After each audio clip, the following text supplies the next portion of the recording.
Welcome back to the channel, everybody. My name is Beluga the Jaegerist, and today we're going to be discussing more about not 139, but I keep forgetting this is mirrored. I'm trying to adjust my tie and vest, but I just had a hard time because it's mirrored.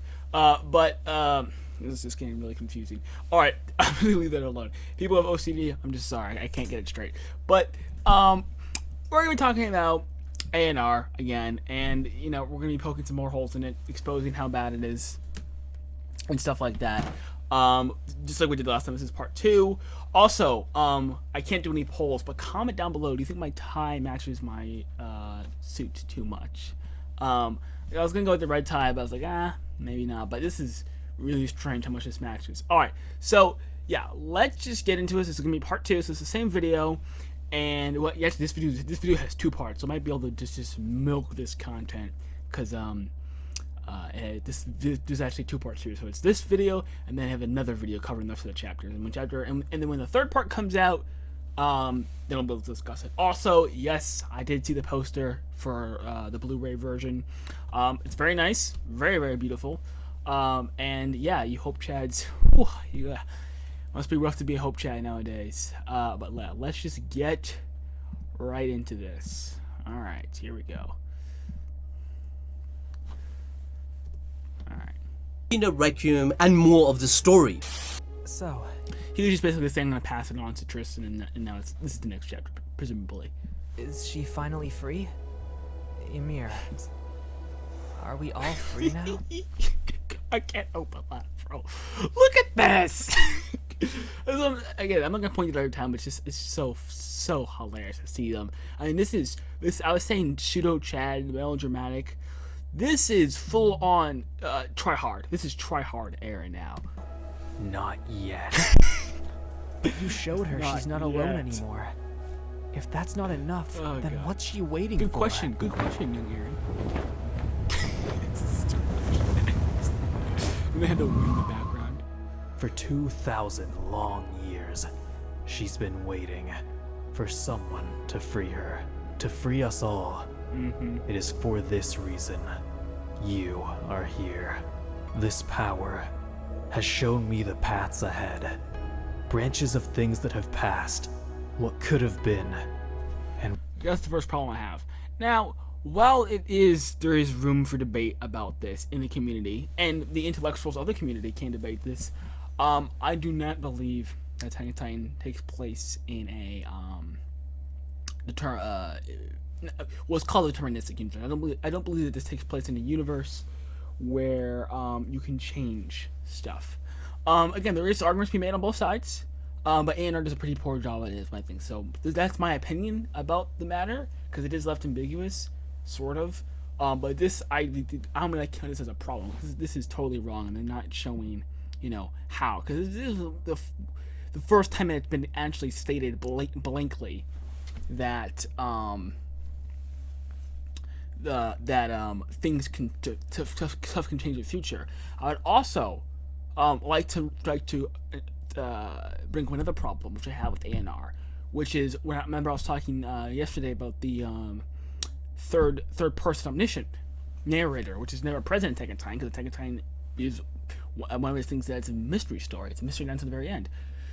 So the third person omniscient narrator ruins the mystery. So, but basically this Aaron saying this canonizes this. This is not his opinion, this is not his thought. This is him saying this is what this is, and there's stuff that can be changed and there's stuff that can't be changed, right? Which is ridiculous. It's very inconsistent, because either it can be changed, everything can be changed, or everything can't be changed. And if you're going to say something can't change, something can't be changed, you're going to have to give an explanation as to why, right? But the reason I have a problem with this is because a lot of shows make this mistake.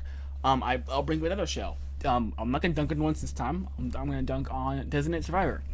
The character Hannah Wells, whatever she says is right all the time. That's a massive flaw of that show. So everything that she says is automatically canonized.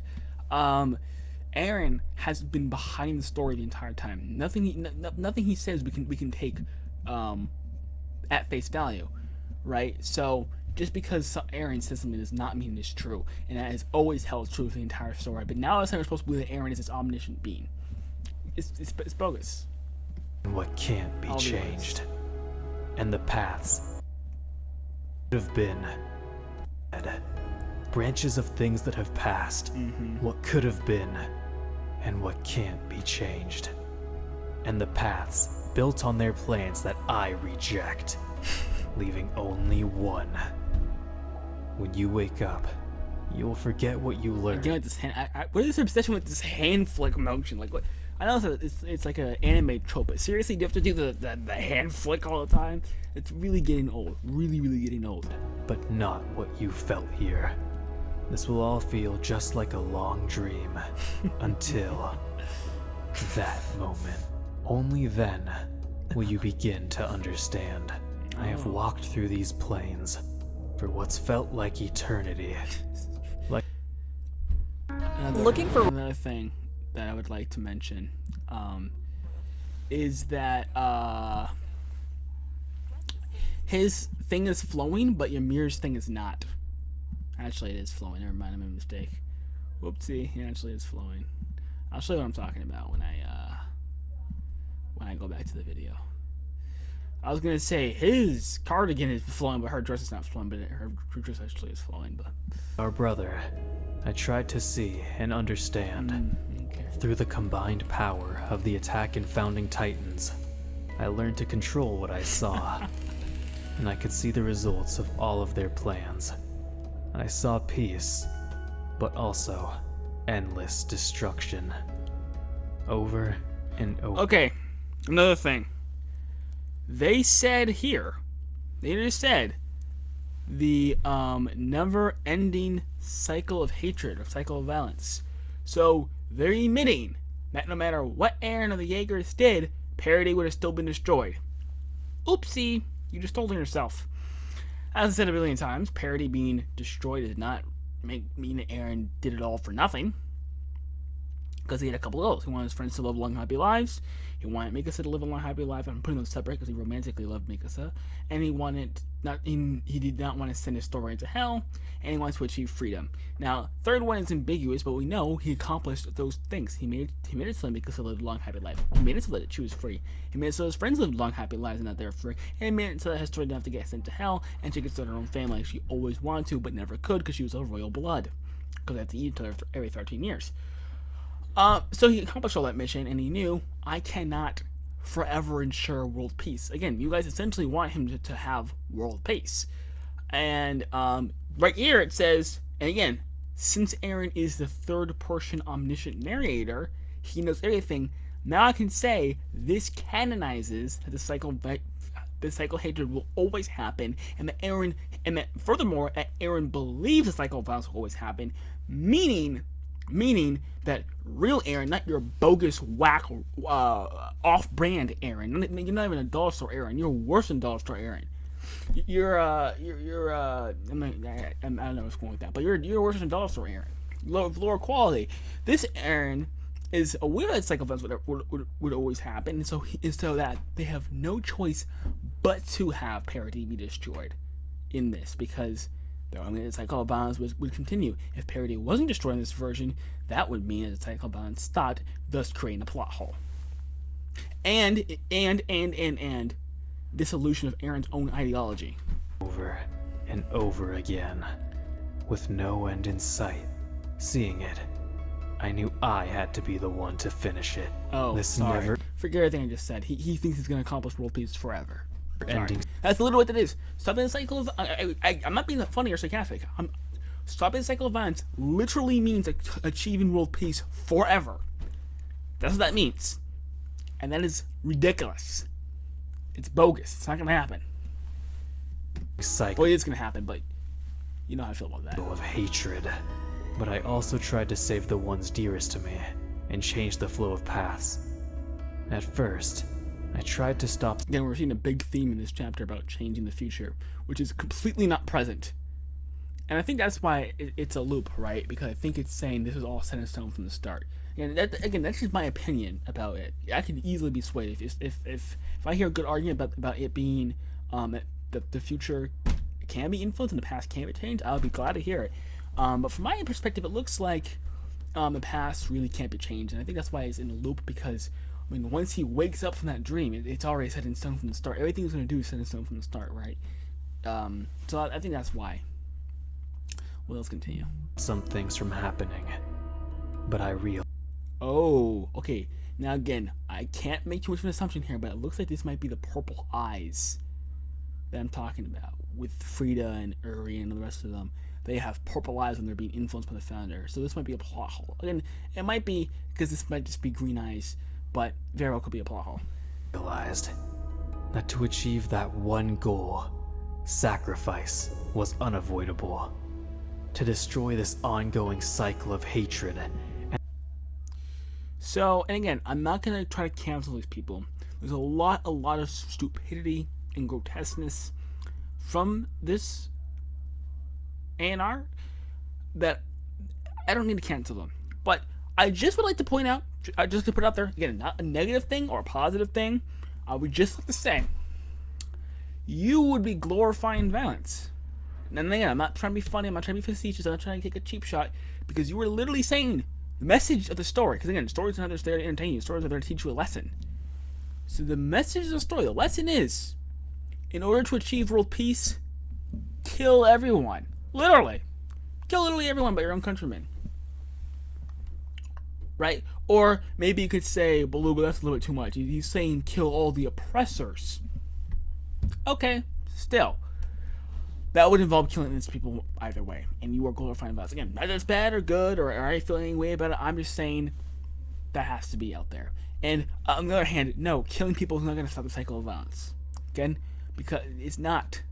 Because if the population is 2, then they're going to reproduce again, and then it's going to be, the cycle of violence is going to repeat all over again. I'm sorry. It's unavoidable. You killing everyone is not going to start the cycle of violence. There's 2 major political factions in your own country already. You don't think a civil war could happen? It could happen. It could very well happen. We had a civil war after our founding, right? It was supposed to be all hunky-dory, happy ever after, but there was a civil war after. Lots of countries have civil wars. Lots and lots of them have civil wars. Some of them have multiple civil wars, right? If you look at the Congo, they're in their 3rd civil war. Okay, so just because you don't kill everyone just because you kill everyone who's besides your compatriots, does not mean that you're gonna win. Okay, I'm sorry, you're not gonna achieve the cycle of violence. That's a naive, simplistic, idealistic way of thinking, and this wise, all-knowing pseudo Chad Aaron should know better if he's a wise, all-knowing pseudo Chad. And achieve true freedom, I am prepared to sacrifice the world. So, Armin, I will keep moving forward. Oh, so shallow. Again, guys, I promise you, I really wish that I had proof for this. I'm so sorry I can't prove this to you. You have every right not to believe me because I have no proof for it. But I am telling you, I used to work out with this phrase in my head. In fact, you can probably tell that I'm a teenager. I was running against somebody a grown man. I was doing suicides, which is where you run back and forth as hard as you can. I was facing a grown man, longer legs than me, goes to the gym more than me, and I used this to motivate myself. Okay, again, I'm one of these people who use Attack on Titan in the gym. Lots of people did, and I use this specific line to motivate myself. So I am not against this at all. I was never against this. I thought it was so cool. I gained so much respect for Aaron when he first did this. When he first did it with Ryan, I thought it was dope as hell. And this was one of the things with the manga was actually better than the anime. I didn't like the anime version at all. But I was a fan of this line. I was a fan of this line. I promise you I was. And I was not an Aaron Mikasa shipper. But the other Aaron, where he loves his friends and he's much more layered, and I've talked about that in prior videos, and I'll talk about more videos, but I'm not going to go into it now. I like that Aaron so much better. And yes, destroying the enemies, yes, that's cool. That's dope.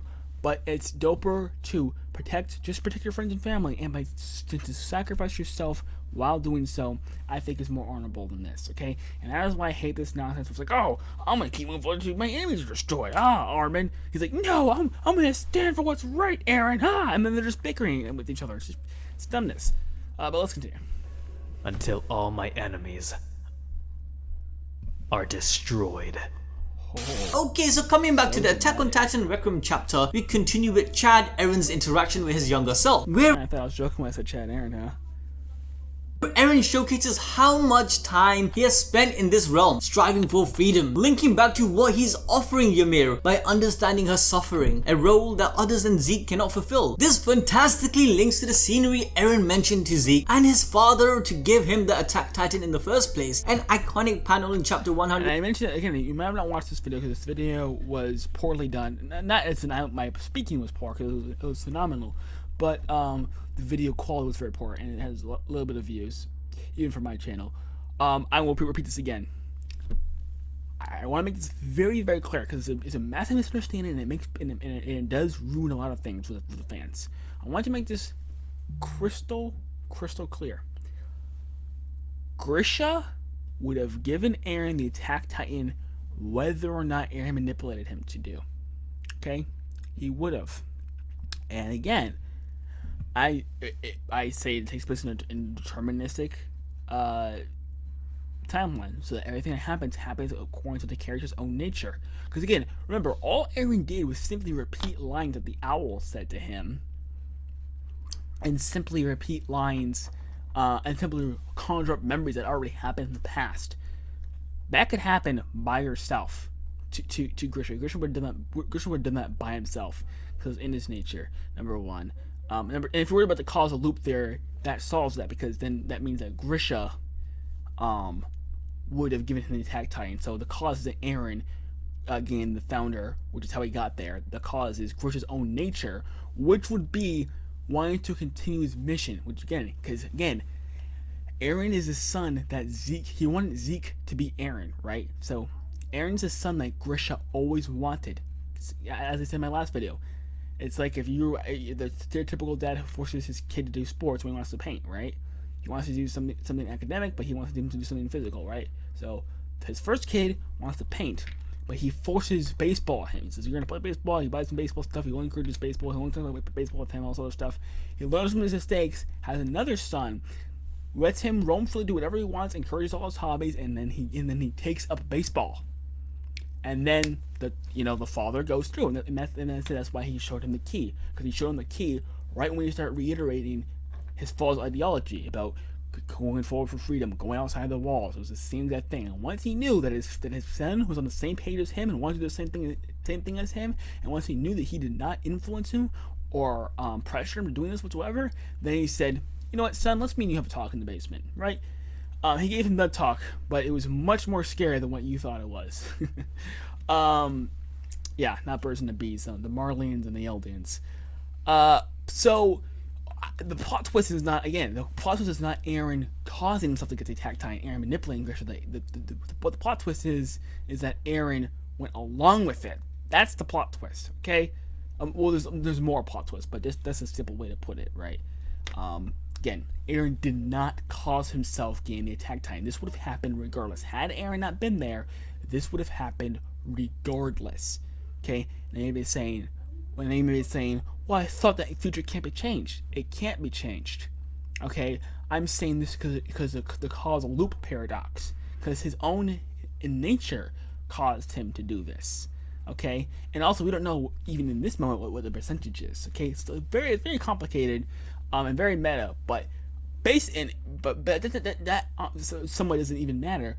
Basically, what I'm trying to say here is that Isayama did not intend for Aaron to be the cause of him getting Attack Titan. This happened because Grisha was going to do this, because Grisha was the one the owl picked for a reason. The owl picked him for a reason because he was going to continue fighting for Eldia's freedom, and then Aaron used that to give his friends freedom. Okay, so massive oversight by the team here. 121, where it was one of the driving points for Aaron's character to keep pushing forwards. At this point, the younger Aaron Look at this.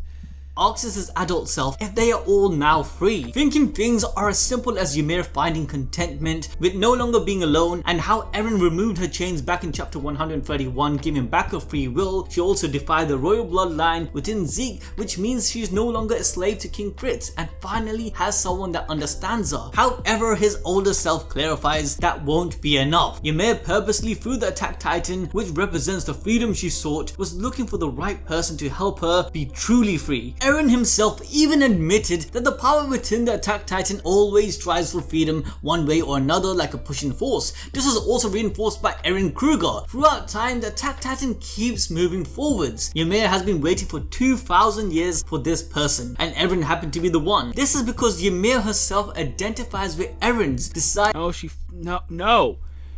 she doesn't. No. She identified with Mikasa. Why the hell did she identify with Eren? Eren went to fight bullies when he was weaker than them. Ymir didn't even fight her bullies, even though she was much more powerful than them. Completely different. Completely different. Mikasa staying back on the race, just like Ymir is. She stays back. She does not hold. She holds back, and she does whatever makes the king happy. Just like Mikasa staying second place in the race, so that Eren can get first place. Okay, enough. She does not identify with Eren whatsoever. And also, the other thing is, how come she had to wait to this is not a plot hole. It's like call a lowercase p plot hole, which is it's not a plot hole at all in the traditional sense, but still sort of a plot inconsistency or raises serious questions, which is, how come it took her 2,000 years to find this? Someone who constantly fights for freedom? Someone who pushes forward even though there's no hope? I mean, while it is an extraordinary trait, that certainly it would have popped up in multiple generations over 2,000 years. And what I mean by that is it would have popped up in multiple generations, and then there's a bunch of generations into 2,000 years. So it popped up multiple times, right? So how come Eren's the right person? Is he really the person in history with the strongest desire for freedom? I don't think so. Right? How come she didn't identify with an escaped slave in antebellum South? That would have been much earlier. She could have spared herself a lot earlier, right? How come she didn't identify herself as an entrepreneur who came from nothing and worked his way up? How come she didn't identify with him? Or the countless other people, right? They may be saying, well, Luca, how come she identified with Mikasa? First off, clean up your neck beard. This beard stuck there. It's been there for a while. But secondly, it's because that, again, as I said in my last video, she's committing a global sin. She's assisting in a global sin, and again, it's hard for women to get out of relationships like that. So it would be hard. I mean, it does happen, but again, Mikasa is committing a global sin. I'm assisting a global sin, just like Ymir is. So once that happens, then, and again, she's loved him since childhood, like Ymir loved him since childhood. So that is why it's Mikasa. That's why it takes so long. Okay, that's why.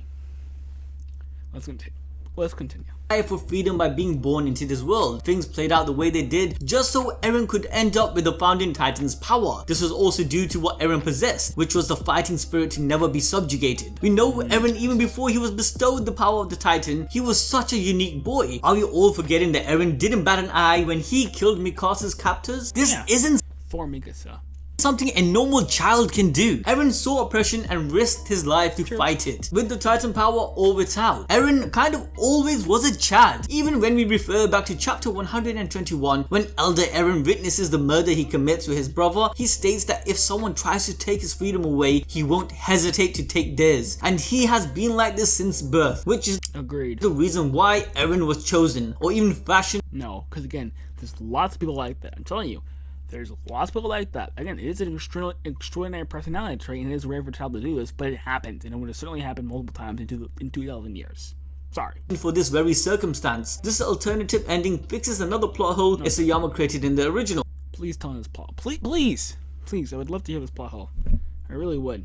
In Isayama's version of events, Mikasa was shooed in to become the chosen one by Ymir to end the curse that she has. This came off left. Was shooed in to become the chosen one by Ymir to end the curse that she has. This came off left field, where fans were bewildered as to how this could even be possible. Mikasa came off left field, where fans were bewildered as to how to end the curse that she has. This came off left field, where fans were bewildered as to how this could even be possible. No, it didn't. I read this. Guys, again, I don't mean to insult you, and I don't mean to brag. I'm just saying facts. I read this in the bitter cold. My fingers were freezing up. I was desperate to get out of there, And again, you know how I am. I said it a bunch of times. I just read right through those things because it's so exciting. And you can't stop. You can't just help yourself. You have to read and read and read. And I read through the manga very fast. I'm a fast reader, and I was trying to get it out of there because I was in a very cold place. And even I knew what was going on. You don't have to ponder it and have philosophize and post on your social media and get cross-section answers. It was very, very easy to tell. Oh, she hates in episode 1.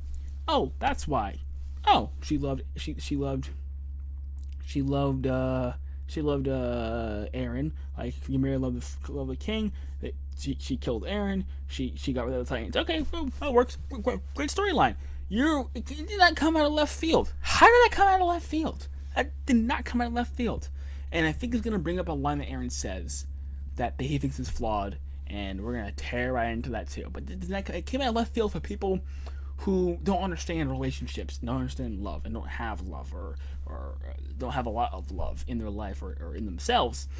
But for me and my brother, we did not have a very hard time understanding that at all, and we were rushing to get out of there. I actually skipped multiple pages in 137, and I bring up 137 because I read the Tokobon, the volume, so, you know, one of the things I skipped pages that's because I was reading so fast, but even I understood that crap. It did not come out of left field at all, and again, it was planned since the beginning. Great, we see I'm not gonna go into the whole foreshadowing. We know.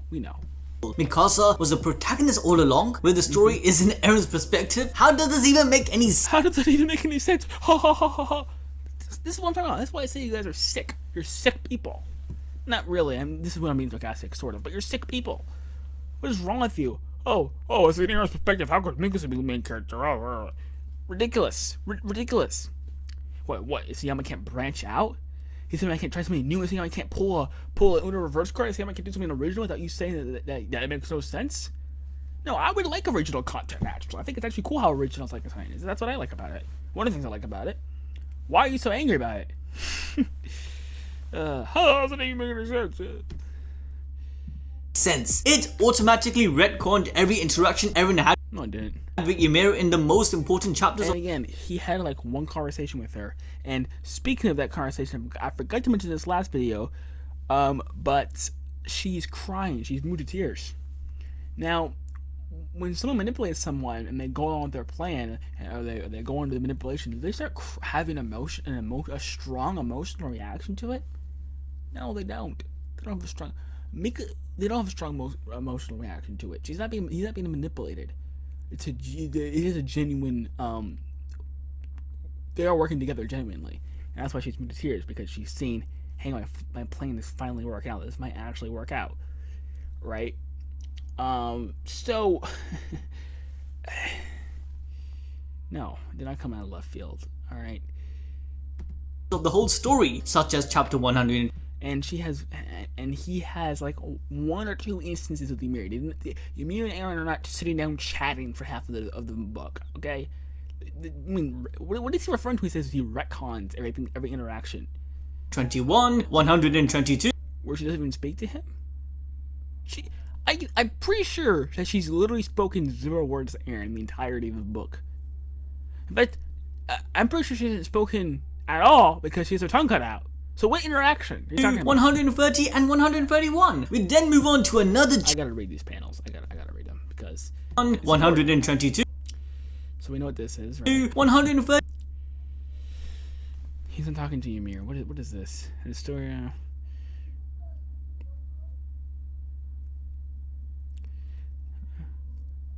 This is what I'm saying right here. We will live in the guilt of your crimes. Which is why I keep saying that she makes it like a bandit, because she has no blood in her hands, because she was opposed to this in the start, right? 30 and 131. And then he says he will erase her memories. We then move What interaction with Ymir? These are not interactions with Ymir. These are interactions with other people. on to another change by Attack on Titan No Requiem, which is the reason why Eren had to do the rumbling. Eren goes on to state, Eren does the rumbling for many, many reasons. Right. Not only is it a downgrade that he does it for one reason, which is to achieve cycle advance. 2, it's a less noble reason. In my opinion, again, it's my opinion. I wouldn't say it's a bad story, but in my opinion, wanting your family, especially your lover, to experience a good life is more honorable than your country or the rest of the world.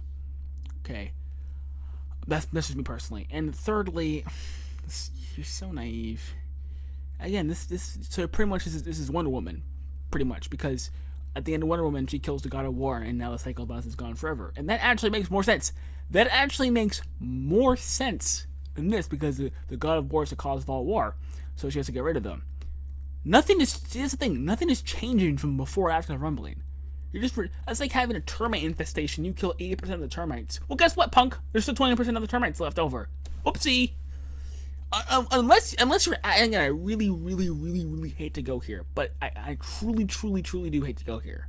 But this is the only logical conclusion. Unless you're a racist or a eugenics, which work together, and you're saying that the aliens are incapable of committing evil against each other. Unless that's what you're saying.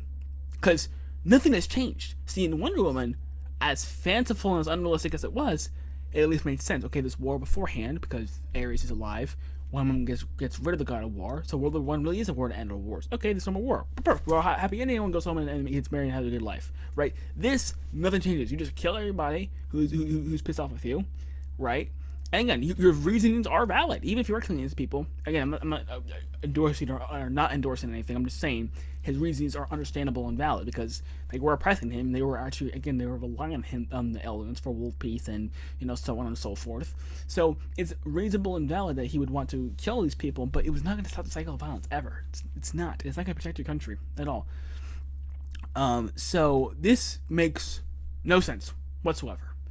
And this again retcons when Aaron said, this retcons when Aaron says, I think the idea is quite rosy. Consider when he said that the humanity will stop fighting to unite against one enemy. He says that was a rosy idea. And also retcons when Erwin said humanity won't stop fighting till the population's down to one or less.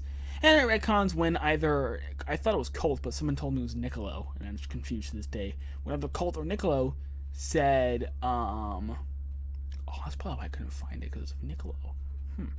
Maybe it was Colt. When Colt or Niccolo said the devil is inside all of us, which means that the devil is inside the Eldons, which means that the cycle of violence will start up all over again.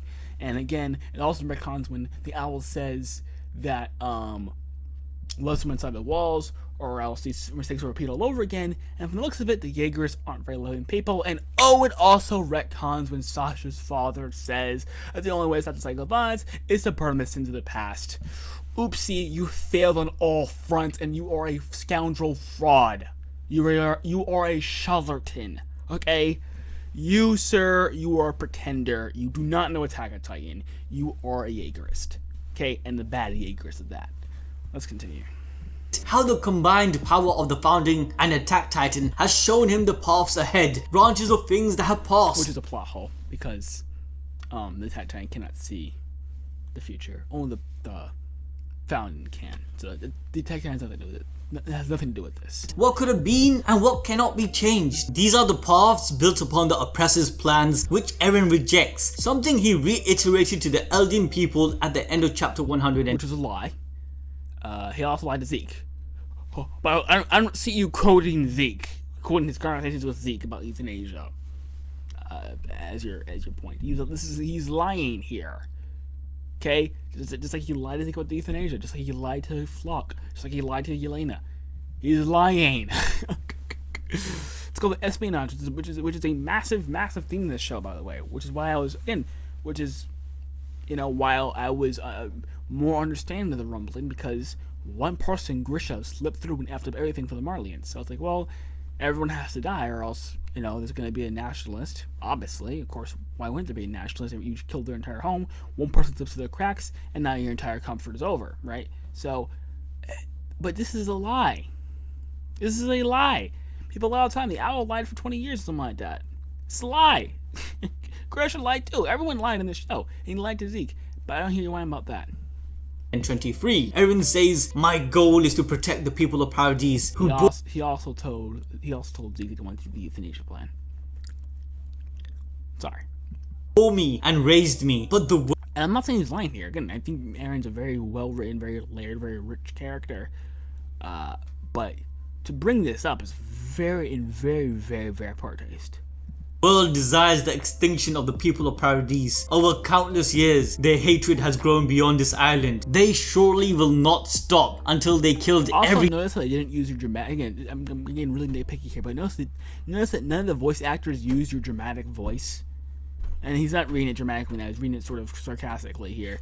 But in the ANR, when he was reading ANR, he uses this big dramatic voice and trying to make this as melodramatic as he possibly could. Bryce and the other guy, I'm sorry I can't pronounce his name, were not that. They said it very calmly. And I bring this up again, this is a possible reach, is a big nitpick, but because Aaron didn't believe in what he was saying, right? We all imagine him bringing this with great power, but this is not his actual true plan, and he was not trying to do this, right? You guys would have read it, and I've heard fan dubs where they make it this very dramatic thing because this is what Chad Aaron does. He's going to destroy his enemies when that's actually not the case. Subject of Ymir. Isayama's ending made this resolve and goal obsolete. Where Attack it also. You guys know what I'm going to say. I'm not even going to say it. on Titan or Requiem once again stays true to Eren's message, which in No, it doesn't. fact gives it more meaning as to No, it gives it less meaning because it gives it less meaning. And again, the meaning makes no sense. Alright, no, if an exterminator came into your house who had a roach problem, they exterminated 98% of the roaches, and within 2 weeks the roaches were back up to 50% of the population, you're gonna have issues with that exterminator, aren't you? That's exactly what he did here. why he came to the decision of doing the rumbling. Now, as Eren states his famous line, we see his speech reaching out to his father, Armin, and Zeke. Eren says, "So Armin, I will keep moving forward." See, that's what I'm talking about. That voice right there. That melodramatic, pseudo-Chad voice. And it's a big nitpick, I know, but it's indicative of their personality. They want melodramatic, shallow, empty one-liners. Here's the difference between when Isayama does a phrase and when these people do a phrase. His phrase means something. I'll kill them all with my bare hands. Foreshadowing. He's gonna kill Titans with his literal bare hands. We're like, haha, Aaron, you're gonna kill Titans with bare hands. Or you're like, man, this guy's really motivated. He can imagine, but you're like, he's like gonna kill Titans with his bare hands. No, he was gonna kill Titans with his bare hands until he did kill Titans with his bare hands. Because the world's cobalt so beautiful. Said it over and over again. Why? Because of 137, right? Because there's Belrule is always gonna be bad. It's always gonna be cruel, but it can find genuine beauty and joy in it. So the phrase was repeated over and over and over and over and over again, gained a deeper meaning as the story went on. In Aaron's, I'll destroy them. Every last one of those animals or monsters, whatever you choose. I think animals is better, because that's the one that I saw in my translation. That's the one that we'll talk about later. Every last one of those animals that are on this earth. Talking about Titans, right? Over and over again. Titans. But then he actually does it to humans one time. He says that there are animals disguised as humans, and that's why I like animals better. Now he didn't say monsters, he said animals. There were animals disguised as humans, right? So he kills them, because they're evil people. Then he goes out the basement, and then he says it one last time.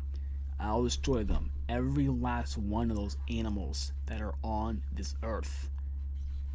And he looks at his mom, and when he sees his mom eaten by Titan, he then revisits that memory with further wisdom and knowledge, saying that Titan was not an animal. That was not the monster. Humanity is the monster. Humanity is evil. All of them are evil. All of humanity is humans that are disguised as animals.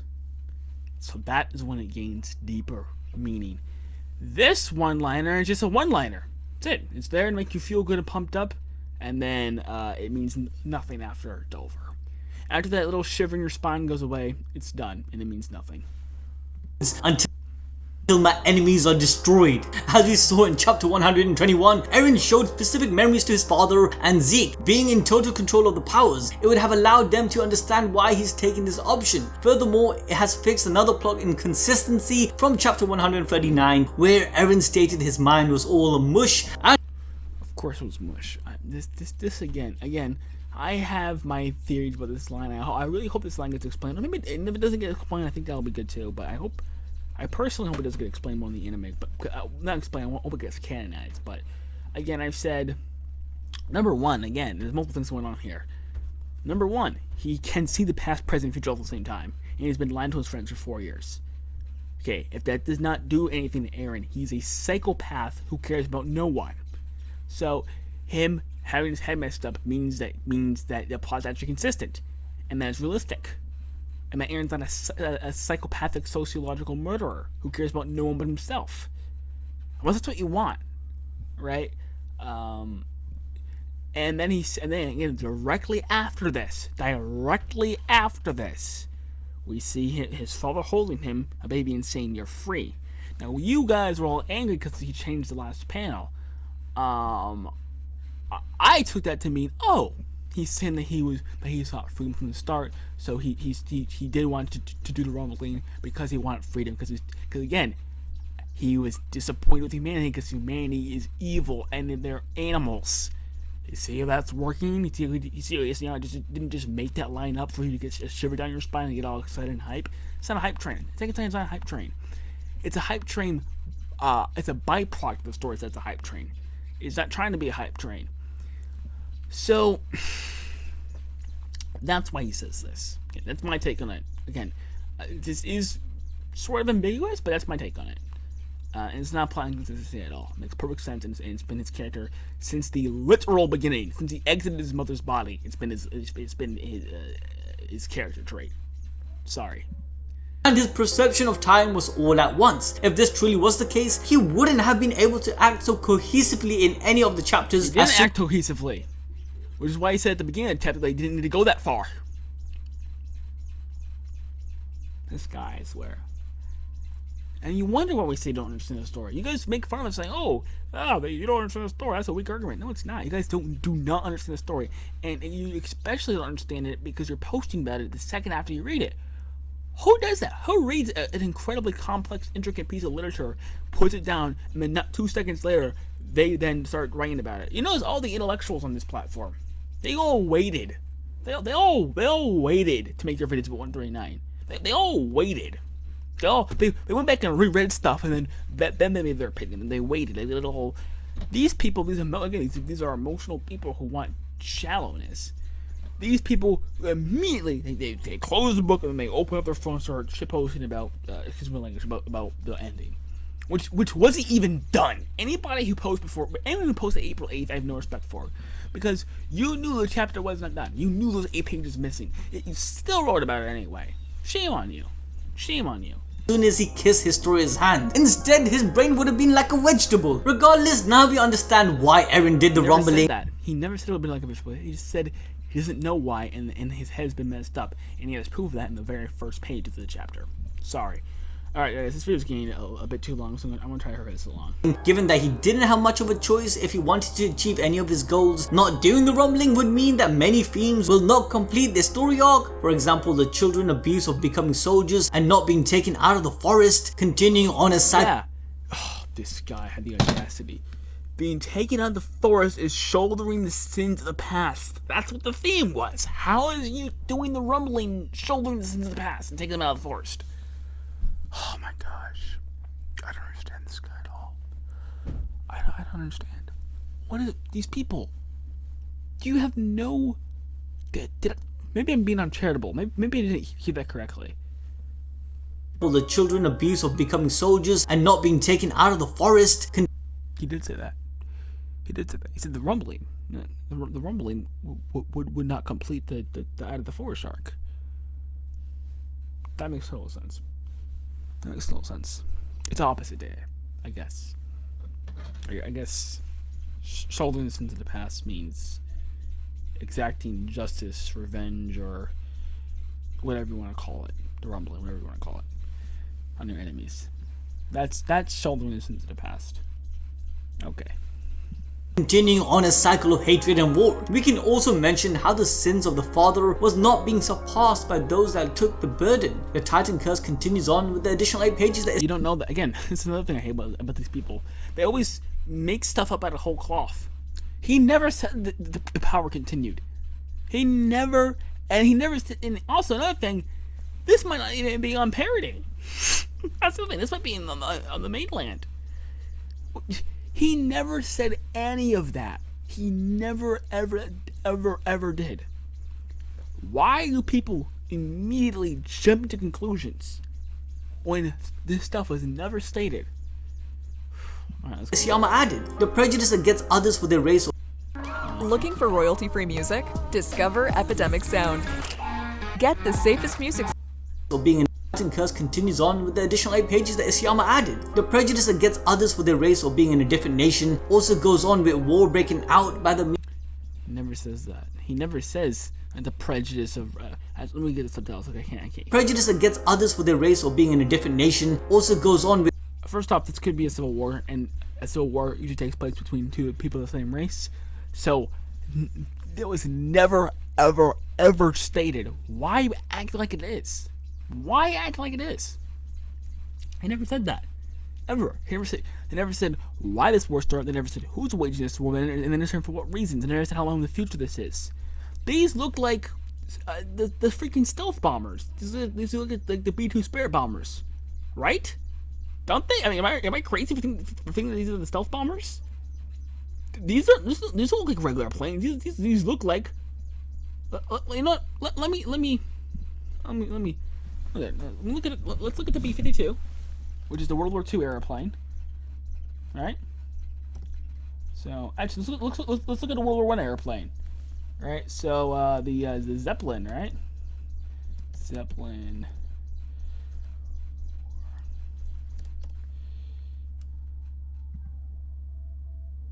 All right. So let's look at the World War I planes, which is this is around the time that takes place. And if you want to know my proof for that, my proof of that is a bunch of things, but one of them being Marley Ark. Someone mentioned the Black Plague, or not the Black Plague, but what would presumably be the Black Plague, and the timeline added up. So again, you can look into that for yourself, but there's plenty. If you want a more shallow version, there's the guns and the clothing and all that stuff. So you know the pistol that they use. So there's that too. But World War I. This is the World War I plane, right here. That's the World War I plane. That's the Zeppelin, right? That the Germans used in World War I, as you can see. So now let's show you the B-52s, which is the American heavy bomber, which started in the Pacific Theater in World War II, the next World War, right? Because the cycle of violence was not satisfied with the First World War, and I promise you, this time, me doing all this has a meaning to it. Okay, so here's the B-52. Okay, that's the American World War II plane. Now let's look at the B-2, the B-2 bomber. Okay, that's World War II. This is the B-2 bomber, which was made in like the 80s or 90s. Let's see, where was it made? Yep, the 90s. This is the 90s now. Okay, so we went from the turn of the century sort of to the 40s and 50s, and then now we're in the 90s. We're very, very recent, right? And this presumably takes place in World War II. And no, World War One. And actually, no, my biggest proof is that Aaron said Titans existed 100 years ago. That's my biggest proof. That's why I said it takes a little. Now here's the B-2 Spirit Bomber. Okay, 19. This. Now look at this. Now look at this, and then let's look at the planes in the show. Okay, so that's the B-2 Spirit Bomber. Okay, look at these. Again, 90s. We want 90s. So this would be, if Aaron's right, about at least 7 years. Okay, if this ended in 2022, if Aaron died in 2022, I mean 1922. Okay, look at this, 90s. Look at this photo. Okay, so I bring this up to say that most these people would be dead and forget about this. And again, this happened, and again, the period of the military was 100 years behind. So this very might be 2190, right? Okay, so this happened a long time ago. Okay, so things probably would have forgotten by now.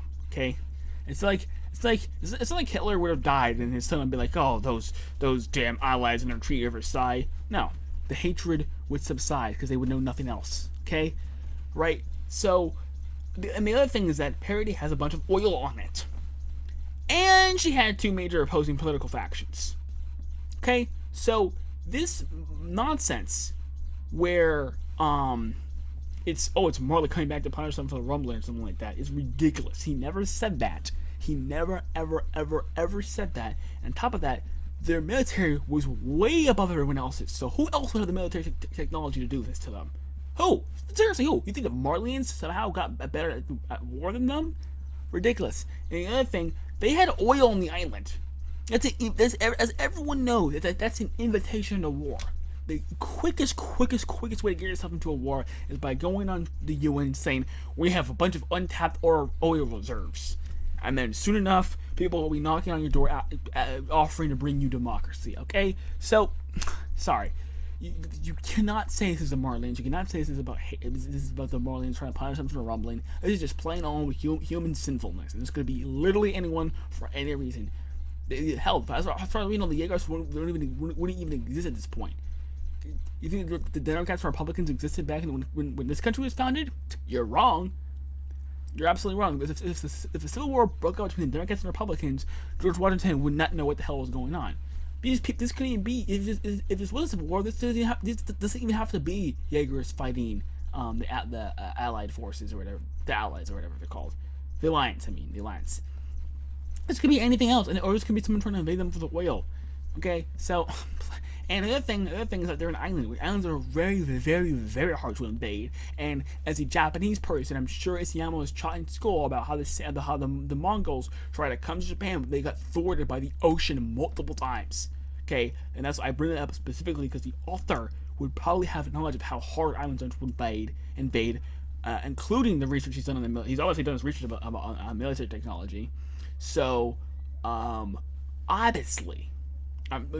It stands to reason that he would know about that and know that you'd have to have a much greater military power. So this could very easily be a civil war, or war over oil, or war over literally anything else. But I'm glad he didn't say anything because, as I said, that would give credence to the ideology that if the thing was avoided, then war could be avoided, and war could not be avoided. So, man.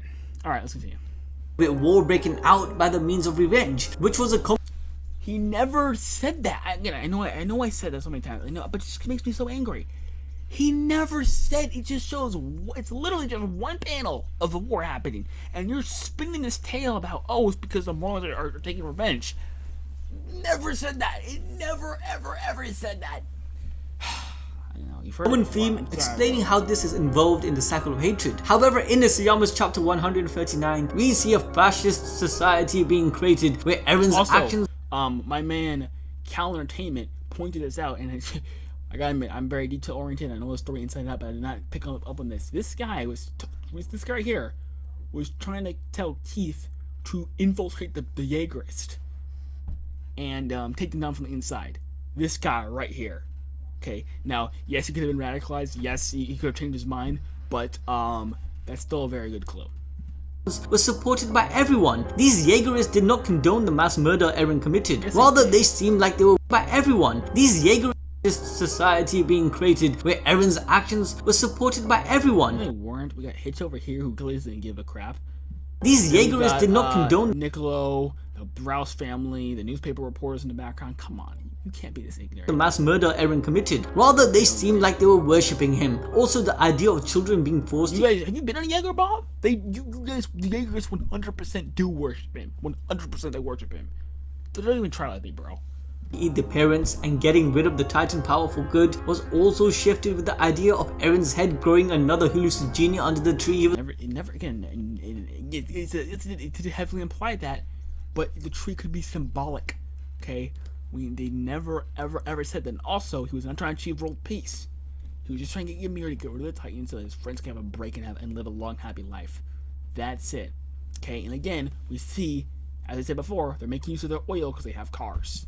Was buried at. The perpetual cycle they lived never really ended. Overall, of course, never ended. But again, I say this, but you guys think I'm mocking them. I'm not mocking them. These people literally wanted a happily ever after ending. Literally.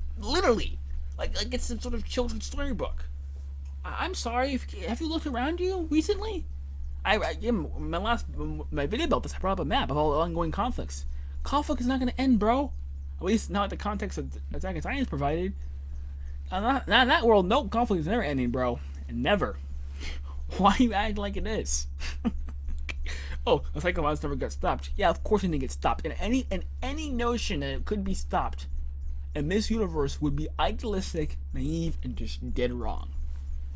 Whatever fantasy you have, again, Wonder Woman did this perfectly. Oh, all war comes from the God of War. We kill the God of War, get rid of war. That checks out. This crap does not check out. This is one of the biggest plots I've ever seen on television, and I watched Once Upon a Time. I've watched a melodramatic soap opera that cannot give two craps about what happened 2 episodes prior, and that has less big plot holes than this crap. In this version, Eren is shown to be more humanistic and therefore addressed Isayama's own insecurity on the idea of supporting Eren's actions, which he had. Eren's evil. Eren's called evil by the actual third-person omniscient narrator, but not by the third-person narrator on the back of the books, which would be, on the back of the books would be Isayama writing those. He's called evil. Isayama said he's evil. He's a bad guy. He's a villain. He's the devil. He's not a good guy. You're not supposed to like him. Okay. So, yeah, he's not glorifying anything. Had whilst writing the story, where we all know how that turned out. Eren understood he had whilst writing the story, where we all know the idea of supporting Eren's actions, which you were not supposed to support Eren. He had whilst writing the story, where we all know how that turned out. Eren understood the desires of the world because he was able to see what they would do in the future. In every possibility, Eren... This man can only live at max, let's say 120. Let's say 120 he dies. So that means that everything in the future he can only see from 120. He can't see anything past. He wasn't just speaking out of his ass, rather he was just making an observation backed by evidence, which left him with only one path, the rumbling. Remember, in Isayama's cut in chapter 138, Eren displayed a version of the path to Mikasa, where if they ended up together, Paradise would be destroyed and all their friends would die. So this alternative story is trying to address that the hundreds of other paths, which are possibilities of a reality that Eren is trying to stop. Think about the proposal Doctor Strange. Yeah, let's compare this incredibly complex, high-level literature to a Marvel movie. Made to Iron Man in Avengers Endgame, where he states that there was only one possibility for them to win against Thanos. Yeah, you'll notice that Endgame was 3 hours long. I mean, Infinity War was about 3 hours long. Attack on Titan was much longer. And yes, I know, it's in a trilogy, or there's more movies before it, but those movies were character introductions. They were not, directly. They were not as intertwined. Earlier chapters are more intertwined with future chapters in Attack on Titan. Therefore implying that certain events and sacrifices are needed to save the greater humanity. Looking back holistically, everyone in the community felt like Eren should have explained the path. I wish this guy didn't have such a thick accent. I cannot hear what he's saying. Looking back holistically, everyone in the community felt like Eren should have explained the paths and explored them since time was... Explain them. It was explained. Again, why Eren? This man's been around for 19 years. Why Eren? Wouldn't Ymir, the 2,000-year-old goddess, be better for this? We do know why he explained, and he does explain it. She wants to be connected. She's trying to find someone who can sympathize with her and do the right thing. That's why she create the paths. That's why paths are there. So yeah, it does get explored, and it does get explained. Relevant in this dimension. Eren is living countless years in this realm with nothing better to do than observe the future possibilities and outcomes. So he's bored. So you're saying this entire thing happened because he was bored.